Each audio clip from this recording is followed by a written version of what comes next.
Amma ba'du. Sebelumnya yang terhormat kepada Ibu Dr. Izatul Mardiah selaku dosen pengampu dari mata kuliah Masail Fikih, dan yang kedua kepada teman-teman saya yang berjuangan saya berjuangan. Di sini saya Muhammad Fauzi Firmansyah selaku moderator akan memaparkan presentasi dari kelompok kami yang berjudul zakat. Adapun kelompok kami dari kelompok 5 itu beranggotakan boleh di next.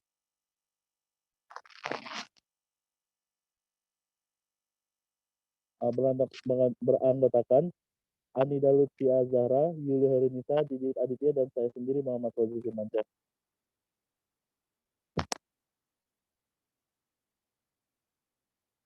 Boleh di next. Untuk studi kasus yang pertama akan dijelaskan oleh teman saya. Kepada dipersilakan. Oke, terima kasih, Budi. Bismillah, penjelasan pertama akan dijelaskan oleh saya Didit Aditya, yaitu kasus pertama itu tentang zakat barang tambang atau ma'adin. Deskripsi singkatnya, zakat hasil tambang adalah zakat yang dikeluarkan untuk setiap barang hasil dari penambangan yang digali sekaligus harus memenuhi nisab. Next. Nah, ada fatwa ulama. Yang pertama itu fatwa MUI, Majelis Ulama Indonesia, termasuk ke dalam barisan pendukung zakat profesi. Dalam fatwa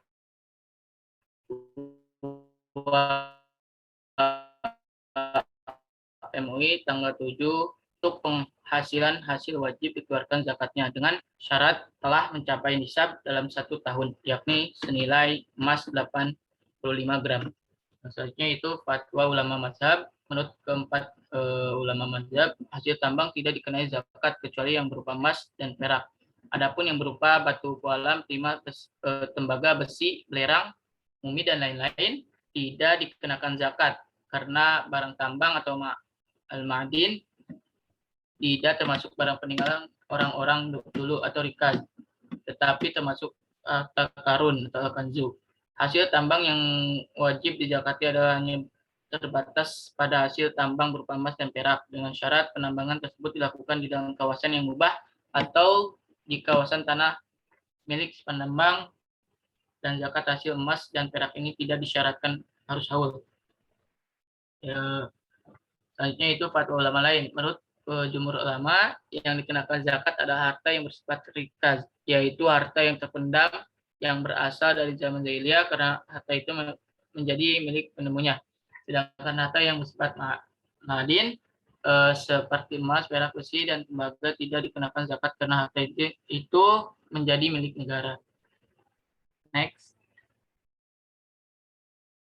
Dalil pendukung dasar hukum adanya zakat barang tambang ada dalam Al-Quran, surah Al-Baqarah ayat 267. Kita bisa garis bawahi dari kalimat al-fiku min thayyibati ma kasabtum wa mimma akhrajna lakum minal ardh. Yang artinya itu, infakkanlah di jalan Allah sebagian dari hasil usahamu yang baik-baik dan sebagaimana dari apa yang kami keluarkan dari bumi untuk kamu. Berdasarkan ayat di atas, menafkahkan atau menzakatkan hasil usaha itu mengindikasikan bahwa menzakatkan hasil usaha telah disyariatkan oleh ajaran Islam. Nah, maksud dari kata kalimat tadi yang artinya itu dan sebagai dari apa yang kami keluarkan dari bumi untuk kamu, yakni tumbuh-tumbuhan, hasil bumi, minyak besi, atau emas, perak, dan lain-lain, dan juga harta terpendam. Hal tersebut menjelaskan bahwa zakat barang tambang terkena kewajiban zakat. Makna tersebut mengandung banyak arti. Semua jenis penghasilan dari bumi, baik sedikit maupun banyak, maka dikenakan kewajiban zakat. Adapun dari hadis menunjukkan adanya zakat ma'adin atau barang tambang. Wal ma'inu yubar wafir rijal wafir rikaz kumus, yang artinya barang tambang atau al-ma'adan adalah harta yang terbuang dan harta karun atau rikaz dizakati sebesar 1/5 atau 20%.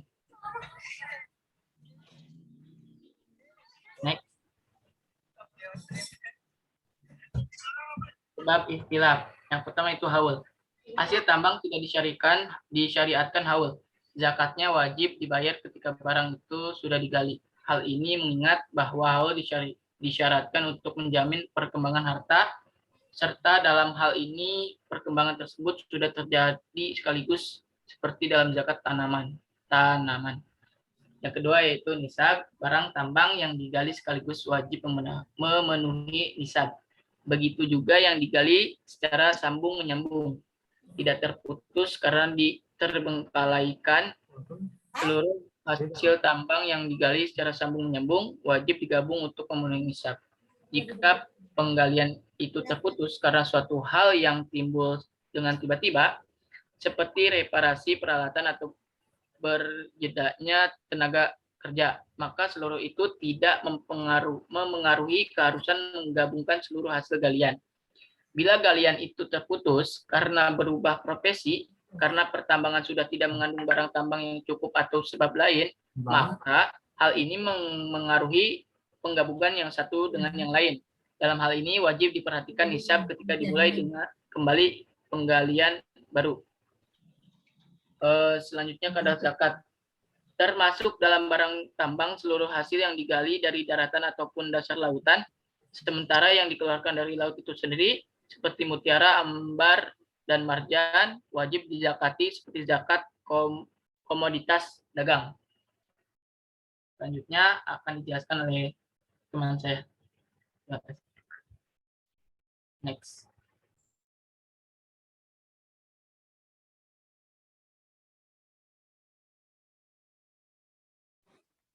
Selanjutnya yaitu hukum membayar zakat via online dan dengan uang. Zakat ialah memberikan bagian yang khusus dari harta yang khusus dengan ketentuan yang khusus dan sebagaimana pada waktu yang khusus kepada mustahiknya. Zakat merupakan salah satu rukun Islam yang diwajibkan bagi setiap muslim yang mampu. Kedudukannya sangat penting dalam Islam. Seiring dengan kemajuan teknologi, pembayaran zakat ini bisa dilakukan dengan cara online. Metode penelitian skripsi ini menggunakan metode yuridis normatif. Terdapat syarat-syarat dari zakat. Rukun dari zakat sendiri adalah berupa niat dan tamlik. Secara hukum Islam, zakat disalurkan melalui online tidak menjadi masalah. Zakat yang untuk memudahkan muzaki menyalurkan zakat sah-sah saja secara hukum tidak dijadikan masalah. Namun, tak luput juga berharap supaya lembaga amil zakat tetap bertanggung jawab walaupun disalurkan secara online, serta yang dilakukan sesuai dengan prinsip dalam ketentuan syariah. Selanjutnya, fatwa ulama. Menurut Hasanuddin AF, menurut Ketua Komisi Fatwa Majelis Ulama Indonesia atau MUI, menuturkan secara hukum Islam, zakat yang disalurkan melalui online tidak menjadi masalah. Justru menurut beliau, zakat online bisa memudahkan masyarakat dalam menunaikan zakatnya. Menurutnya, zakat yang untuk memudahkan muzaki menyalurkan zakatnya sah-sah saja. Secara hukum tidak dijadikan masalah, namun tak luput juga berharap supaya lembaga amil zakat tetap bertanggung jawab walaupun disalurkan secara online, serta yang dilakukan sesuai dengan prinsip dalam ketentuan syariah. Keabsahan zakat online tetap pada muzaki, harta yang dikeluarkan, zakatnya, dan mustahik. Mereka yang termasuk golongan muzaki ialah mereka yang mempunyai harta yang sudah mencapai nisabnya, serta dapat memenuhi kriteria wajib zakat. Kemudian, zakat merupakan harta yang wajib dikeluarkan zakat, serta yang terakhir ialah mustahik, atau orang yang berhak menerima zakat dengan ketentuan-ketentuan yang sudah ada. Selanjutnya menurut Yusuf Al-Qardawi. Menurut Syekh Yusuf Al-Qardawi yang mengikut mazhab Imam Syafi'i dalam fikhu zakat berpendapat bahwa muzaki atau orang yang membayar zakat tidak harus menyatakan secara eksplisit kepada mustahik bahwa dana yang ia berikan adalah zakat. Sehingga apabila seorang muzaki tanpa menyatakan kepada penerima zakat bahwa uang yang ia serahkan adalah zakat, maka zakatnya tetap sah. Next. Dalil pendukung.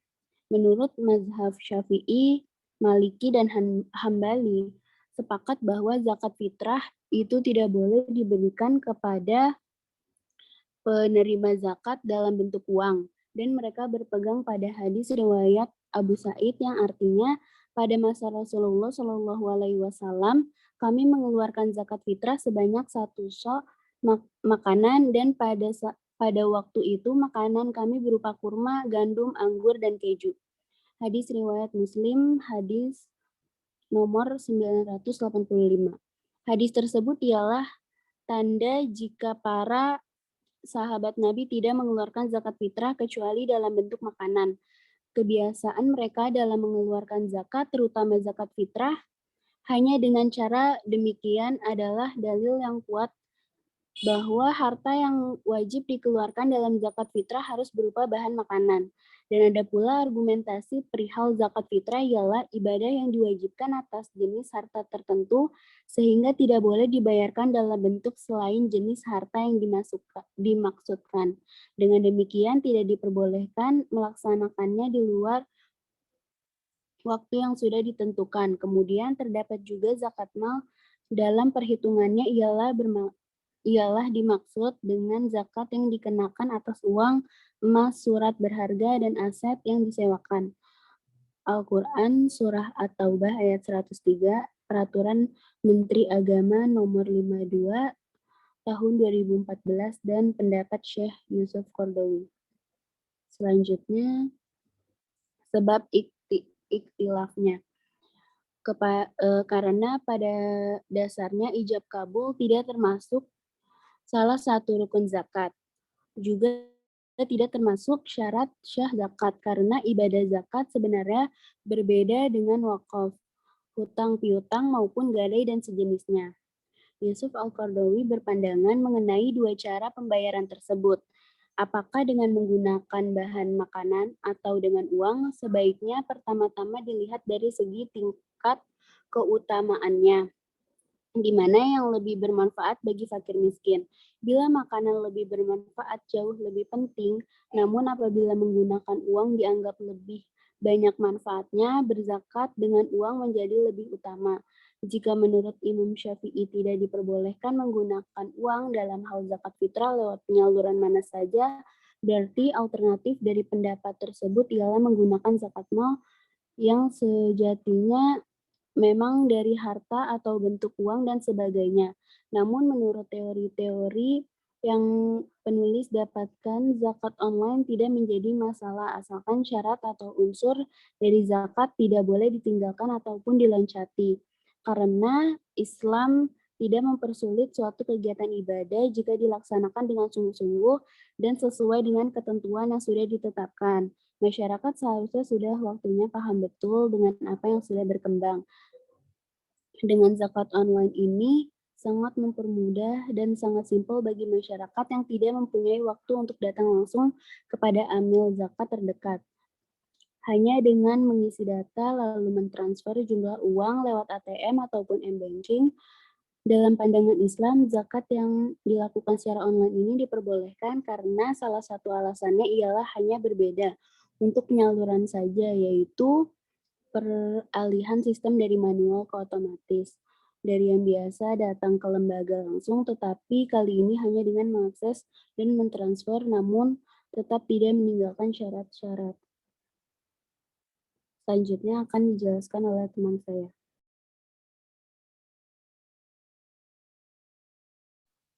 Bismillahirrahmanirrahim. Apakah suara saya terdengar? Ya, terdengar. Ya, izin menjelaskan terkait apakah korban human trafficking berhak menjadi mustahik. Nah, sebenarnya ini pertanyaan kurang lengkap. Jadi, apakah diperbolehkan dana zakat sebagai pembebasan untuk korban human trafficking tersebut? Nah, untuk deskripsi singkatnya, human trafficking atau perdagangan orang adalah sebuah bentuk eksploitasi. Tindakan eksploitasi merupakan perbudakan jenis baru di abad modern. Disebutkan dalam penjelasan atas UU PTPPO bahwa trafficking adalah bentuk modern dari perbudakan manusia. Itulah sebabnya praktik ini merupakan salah satu bentuk perlakuan buruk dari pelanggaran harkat dan martabat manusia. Next.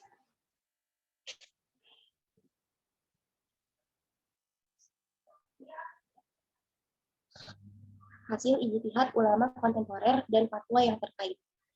Yang pertama, mengacu pada riset dosen PPDI Wahyu Misbah terkait RIKOP yang dimuat di kolom tanya jawab Majelis Ulama Indonesia atau MUI tahun 2018. Hampir semua lembaga zakat di Indonesia menurutnya telah menghilangkan RIKOP sebagai asnaf zakat dengan alasan bahwa tidak ada lagi perbudakan. Yang kedua, lembaga amil zakat, infak, dan sedekah Muhammadiyah atau yang dikenal sebagai Lazisme telah menafsirkan RIKOP melalui dokumen keputusan Dewan Syariah Lazisme nomor 1 tahun 2018. Dalam dokumen tersebut, Lazisme mendefinisikan RIKOP sebagai orang yang menjadi korban dari bencana sosial berupa konflik sosial dan penerapan sistem sosial yang menyebabkan penindasan sehingga kemanusiaan tidak diakui secara total atau tidak secara penuh. Yang ketiga, ulama Selangor Malaysia juga menganalogikan kias korban perdagangan orang sebagai penerima zakat yang masuk kategori RIKOP yang sehingga dapat membebaskan diri dari perbudakan modern. Maka, lembaga-lembaga zakat di Selangor Malaysia seperti Lembaga Zakat Selangor memberikan perhatian khusus terhadap mustahik ini. Tidak sedikit pelacur dan anak-anak jalanan yang terbebas dari perdagangan orang dan mendapatkan kehidupan yang layak dari zakat para muzaki yang disalurkan melalui Lembaga Zakat Selangor. Yang keempat, pemaknaan RIKOP sebagai korban perdagangan orang telah diakomodir dalam pasal 3 ayat 5 Peraturan Basnas nomor 3 tahun 2018 tentang pendistribusian dan pendayagunaan zakat. Korban perdagangan orang yang kemudian dipaksa melacurkan diri pada dasarnya adalah orang-orang yang terampas hak-hak asasinya. Kelompok ini dapat dikategorikan dalam Islam sebagai al-mustada'afin, orang-orang yang diperlemah, yakni orang-orang yang karena tertindas akibat dari sistem dan struktur yang timpang dalam masyarakat. Baik Al-Quran maupun hadis menegaskan bahwa orang yang dipaksa melacur dijanjikan ampunan dan kebebasan dari siksa dosa selama mereka tetap yakin dan beriman kepada Allah Subhanahu wa taala. Kelompok ini dipersamakan dengan kondisi seseorang yang dipaksa mengucapkan kata-kata yang berkonotasi kafir, sementara hatinya tetap beriman kepada Allah Subhanahu wa taala. Next. Adapun dalil pendukungnya pada Quran surat At-Taubah ayat 60 yang Allah Subhanahu wa taala berfirman, A'udzu billahi minasyaitonir rajim. Innamas shadaqatu lil fuqara'i wal masakin wal 'amilina 'alaiha wal mu'allafati qulubuhum wa fil riqabi wal gharimina wa fi sabilillahi wa banis sabil fariidatan minallah wallahu 'alimun hakim. Yang artinya, sesungguhnya zakat itu hanyalah untuk orang-orang fakir, orang miskin, amil zakat yang dilunakan hatinya atau mu'alaf untuk memerdekakan hamba sahaya, untuk membebaskan orang yang berhutang, untuk jalan Allah, dan untuk orang yang sedang dalam perjalanan sebagai kewajiban dari Allah. Allah Maha mengetahui, Maha bijaksana.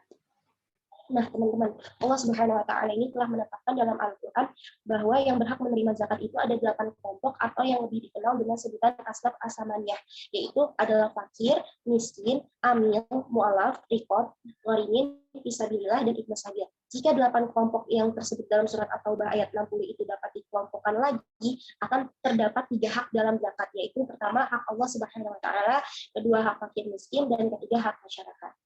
Muhammad Daud Ali dalam Sistem Ekonomi Islam, Zakat dan Wakaf. Next. Adapun sebab ikhtilaf menurut Abdul Ar-Rahman Al-Ghaziri dalam kitab Al-Fiqh ala Mazahib Al-Arba'ah bahwa para imam mazhab memiliki argumen terkait dengan riqab. Yang pertama, menurut mazhab Hanafi, riqab ialah para budak yang diperintah mengasur untuk merdeka.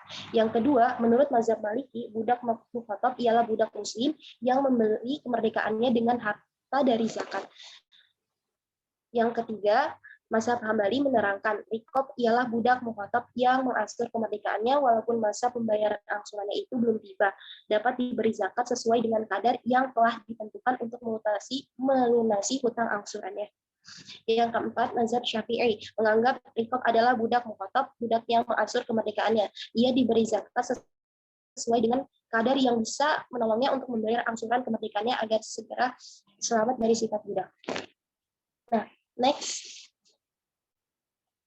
Adapun ulama-ulama kontemporer berpendapat bahwa Yusuf Qaradawi berpendapat bahwa rikob adalah bentuk jamak dari rokobah. Istilah ini dalam Quran artinya budak belian laki-laki atau abid dan bukan budak belian perempuan atau amah. Istilah ini diterangkan dalam kaitannya dengan pembebasan atau pelepasan. Seolah-olah Quran memberikan isyarat dengan kata kiasan ini. Maksudnya bahwa perbudakan bagi manusia tidak ada bedanya seperti belenggu yang mengikat. Membebaskan budak belian artinya sama dengan menghilangkan atau melepaskan belenggu yang mengikat. Qaradawi dalam hukum zakat. Said Sabit mengatakan bahwa pengertian rikob hanya mengenai budak yang mukatab, yang ini budak yang telah dijanjikan oleh orang tuanya akan dimerdekakan bila telah melunasi harga dirinya yang telah ditetapkan dan untuk membeli budak biasa kemudian membebaskannya. Menolong budak dengan membebaskannya merupakan dua hal yang berbeda. Al-Qadi Ibnu Arabi Al-Maliki berkata bahwa ulama berbeda pendapat dalam membebaskan tawanan dengan harta zakat. Imam Usbuk berpendapat bahwa hal itu tidak boleh. Imam Ibnu Habib berpendapat bahwa hal itu diperbolehkan sebab apabila membebaskan budak muslim dari tangan muslim menjadi ibadah dan diperbolehkan dari zakat, maka tentu akan lebih utama pula apabila membebaskan budak muslim dari tangan dan kekuasaan orang kafir. Sedangkan menurut Abdurrahman Qadir bahwa penyaluran harta zakat kepada asnaf rikob pada masa sekarang dapat digunakan untuk membantu pembebasan buruh rendahan dari belenggu majikan yang mengeksploitir tenaga mereka dan membantu muslim yang tertindas baik individu maupun sosial.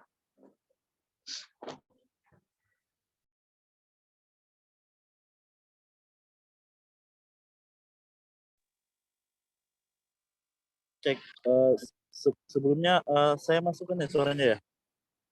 Masuk, Ci. Oke. Ya. Sebelumnya terima kasih kepada teman-teman dari kelompok 5 atas pemaparannya.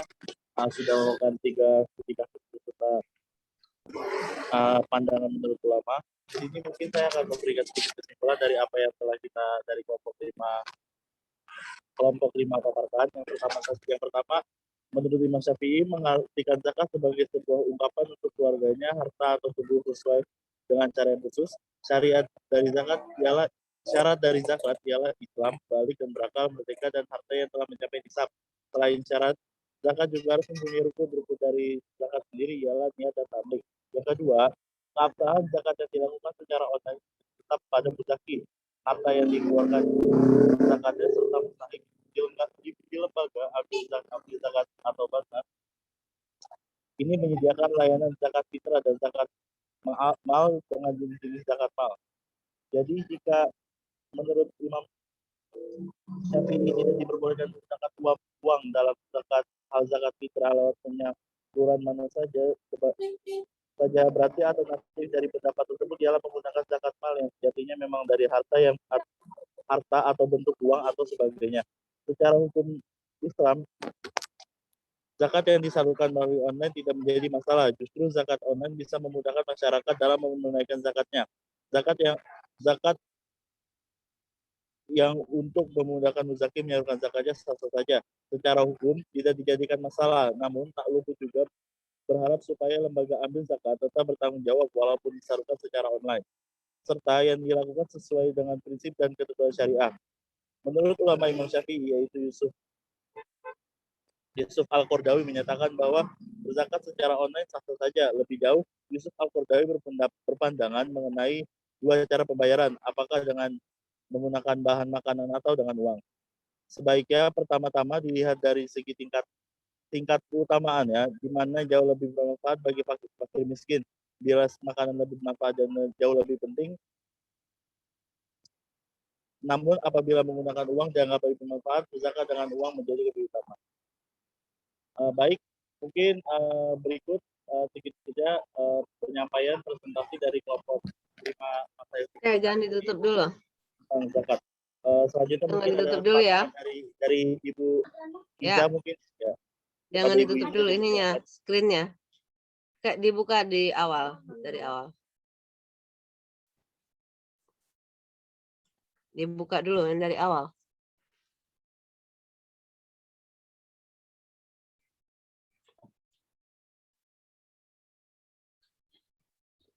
Ya, minta dibuka dari awal ya.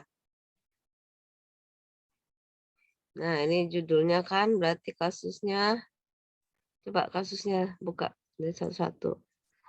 Nah, ini kalau bisa kita tetapkan judul-judulnya, judul-judul. Ya, mana? Subjudulnya. Nggak ada Nah, tuh langsung kayak gini. zakat hasil tambang. Oh, langsung. Jadi kasusnya itu tentang zakat tambang, barang tambang, zakat uang atau zakat online nih. Nah, itu ada dua hal yang berbeda ya, zakat online dan zakat berupa uang. Terus terakhir tentang apa tadi? Zakat untuk korban trafficking, human trafficking. Nah, sudah bagus ini ya, sudah masukkan unsur apa kasus-kasus kontemporer. Cuma mungkin kalau sudah mulai kasus kontemporer, bahasanya bukan sabab ikhtilaf lagi, tapi analisis kasus atau diskusi kasus ya. Coba mana yang sebab ikhtilaf kalau sudah masuk kontemporer. Karena coba isinya udah bukan sebab kasus, sebab ikhtilaf nih, bukan yang sebab ikhtilafnya. Nah, ini namanya sudah diskusi ya. Ini tadi bicara tentang apa? Barang tambang. Yang disebut sebab kasus itu kan kita mendiskusikan dalil ya. Kalau sebab ikhtilaf itu kita mendiskusikan dalil. Misalnya kenapa ulama yang satu berpendapat demikian dengan dalil-dalil atau argumentasi bla bla bla bla. Nah, itu yang kita diskusikan ya. Tapi kalau kalau yang seperti ini udah namanya diskusi apa? Diskusi ulama atau analisis kasus ya, diskusi kasus. Jadi maksudnya di sini sudah bicara tentang kasus, apalagi tadi tentang zakat uang atau zakat online. Menurut saya itu dua kasus ya, dibedakan antara zakat melalui online dan zakat uang. Kalau zakat uang itu di sini kan maksudnya adalah mungkin zakat fitrah ya, tapi dibayar dengan uang. Nah, itu jelas itu dalil-dalilnya ya tadi yang disebutkan. Kami berzakat dengan satu sa, dengan kurma dan lain-lain. Nah, sementara mazhab Hanafi tidak membolehkan, ya mazhab Hanafi membolehkan mengganti zakat fitrah itu dengan sejumlah uang. Nah, dalilnya itu adalah keumuman ayat yang tidak menyebutkan secara langsung, misalnya harus berupa tidak melarang menggunakan uang. Jadi nanti kalau mau tetap dimasukkan, dipisahkan dulu masalah zakat online dengan zakat uang. Mana tadi? Halo? Bisa dengar saya? Iya Bu, dengar Bu. Nah, coba di mana nih hostnya?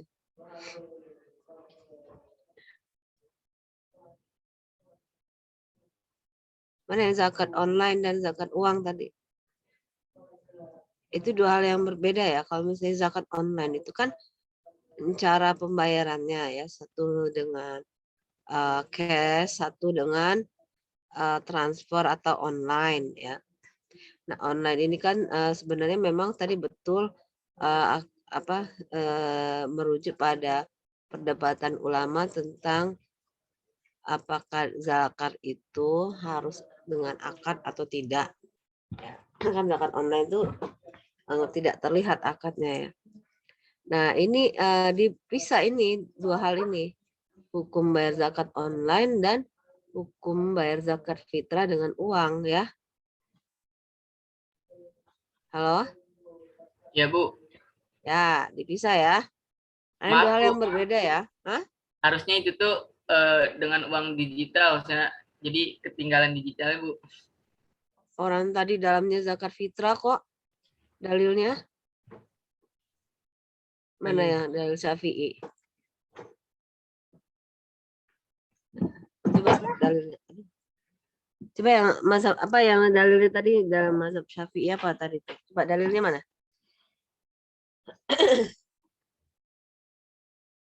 Halo? Hostnya mana nih? Yang ini Bu dalilnya. Ya nggak bergerak nih.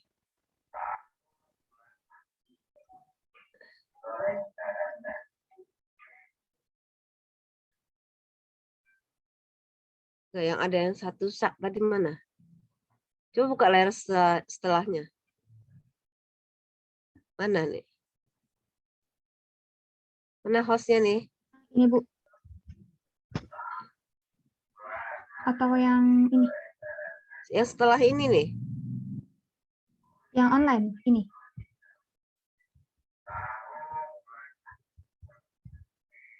Ini dalil pendukung yang Ya, online. nah, ini zakat fitrah kan? Berupa uang. Ini kan dalil yang mana ini? Dalil zakat dengan uang kan? Iya, Bu. Ya, makanya. Jadi kalau begini kan kita mengira ada dua hal yang berbeda ya. Zakat online dan zakat berupa uang. Nah, ini bukan dalil dari yang tadi ya. Ya, apakah maksudnya ini dalil yang tadi?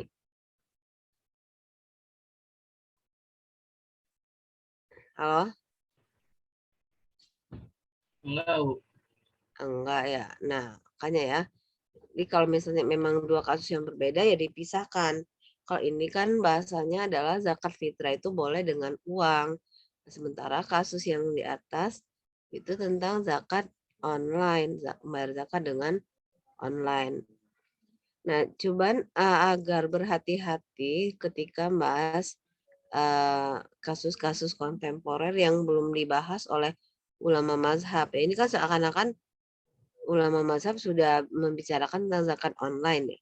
Nah, perlu perantara. Nah, benar tadi di sini yang ada slide sebelumnya apa tuh? Ada tabel. Nah, itu ya, klik.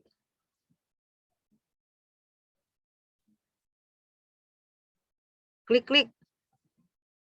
Udah Ibu. Nggak kelihatan Oh, ya? nggak muncul.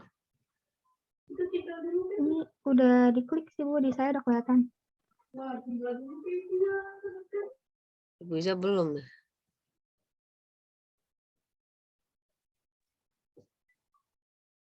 Belum ya, belum berubah. Di saya udah, Bu. Udah ya? Iya. Di sini saya nggak ada. Masih dalil pendukung yang tadi. Nah, ya udah. Nah, ini ya.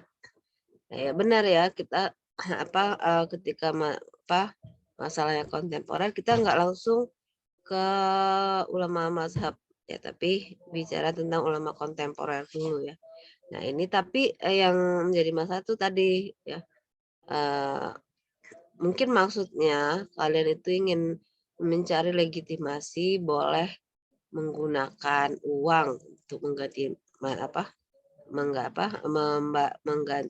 zakat berupa barang, tapi harus carikan bahasa pengantarnya ya. Misalnya ulama mazhab Hanafi aja membolehkan dengan uang gitu ya. Itu artinya ketika zaman sekarang transaksi itu sudah online, maka menjadi tidak masalah gitu ya. Karena kalau misalnya kalian pakai dalil mazhab Syafi'i itu malah melemahkan pandangan yang membolehkan zakat secara online. Begitu ya. Berarti judulnya kasus itu diubah kalau memang zakat uang online, uang digital. Oke, terus yang terakhir tadi human trafficking ya. Nah, bisa cuma minta rubah judul ini aja, sabab ikhtilafnya diganti dengan analisis kasus atau diskusi kasus. Baik, Bu. Karena isinya bukan sebab ikhtilaf. Ya sudah bagus ya argumentasi dari apa yang dikemukakan. Jadi human trafficking itu adalah boleh tidak mengalihkan dana zakat kepada pembebasan manusia yang diperjualbelikan. Sebenarnya kalau kita mengambilnya dari harta apa yang terkumpul di Basnas, itu kan sebenarnya udah campur ya antara zakat, infak, dan sedekah ya. Jadi nggak mutlak semuanya zakat. Tapi kalau kita lihat dari penjelasan para ulama, pengertian dari apa fakir ya sebenarnya kalau memang mereka tuh fakir sebenarnya nggak perlu kita bicara rikop pun sudah terkategorikan sebagai mustahik zakat ya orang-orang yang diperdagangkan ini. Cuman kan ini lebih menonjolkan unsur perdagangan orangnya ya. Jadi mereka itu dibebaskan dengan sejumlah uang. Ya. Nah ini kemudian menjadi ada kaitannya dengan mustahik zakat ar-riqab. Apakah mereka disamakan dengan ar-riqab? Kalau dilihat dari unsur apa sifatnya bisa jadi sama ya karena mereka seperti budak. Budak itu kan boleh diperjualbelikan. Nah, mereka kondisinya juga seperti itu. Jadi kalau misalnya dana zakat itu bisa membebaskan mereka, maka itu masuk dalam pengertian umum makna ar-riqab. Bahkan seperti pengalihan dana zakat untuk membangun masjid, untuk beasiswa, itu juga adalah perluasan makna dari Ibnu Sabil atau Fisabilillah. Nah, bisa jadi argumentasi para ulama kontemporer yang menyebutkan ya orang-orang yang diperdagangkan itu termasuk sebagai model budak zaman sekarang. Jadi bisa digunakan dana zakat untuk membebaskan mereka. Tapi tentu saja kalau karena ini perbudakan ya harusnya nggak usah dibeli ya. Nah, jadi negara harus langsung bebaskan tanpa harus dibeli harus sebenarnya ya. Tapi kalau misalnya emang harus terpaksa dibeli atau dihargai, maka kalau tidak ada pos lain dana zakat memungkinkan untuk dipakai. Tapi kalau menurut saya sih sebenarnya nggak harus menggunakan dana zakat nih. Jadi mereka tuh harusnya bebas tanpa ada transaksi berupa materi karena ketika dibeli itu nanti mengindikasikan mereka itu berpindah kepemilikan kepada pemilik yang baru ya jadi seakan-akan seperti itu kecuali menamakannya itu adalah memerdekakan ya jadi kalau ketika mereka memerdekakan seakan-akan untuk membebaskan mereka itu harus dengan uang gitu ya sementara saat ini ya human trafficking itu sebuah pelanggaran membebaskan mereka tanpa uang pun bisa ya. Lagi-lagi kalau memang dibutuhkan uang untuk membebaskan orang-orang yang korban dari perdagangan ini ya. Oke, saya rasa cukup itu jadi tinggal menggantikan sebab ikhtilaf dengan analisis kasus atau diskusi kasus. Oke, saya rasa itu tambahan dari saya. Baik Bu, terima kasih ya Bu. Oke, kita lanjutkan ke Google Classroom ya. Baik Ibu. Ibu izin bertanya. Ya, silakan. Untuk pengumpulan revisi PPT sama paper, deadline-nya tetap hari ini atau nunggu depan aja ya, minggu depan. Intinya sebelum kalian bahan UTS ya. Iya, Bu. Di bahan UTS, jadi kumpulkan ke sayanya maksimal 1 hari sebelum UTS. Jadi kalau untuk kalian ya harusnya sudah berbagi dari sekarang karena bahan UTS. Ya. Ya, berarti yang udah langsung upload aja ya Bu ya di GCR ya Bu? Ya, revisi dulu sesuai dengan saran. Nah, terus yang berarti yang memang kewajiban yang sudah presentasi ya untuk menyetorkan perbaikan. Jadi yang kelompok yang belum ya belum sebelum UAS. Oke ya. Ya. Oke, kita tutup Bu Zoom ya.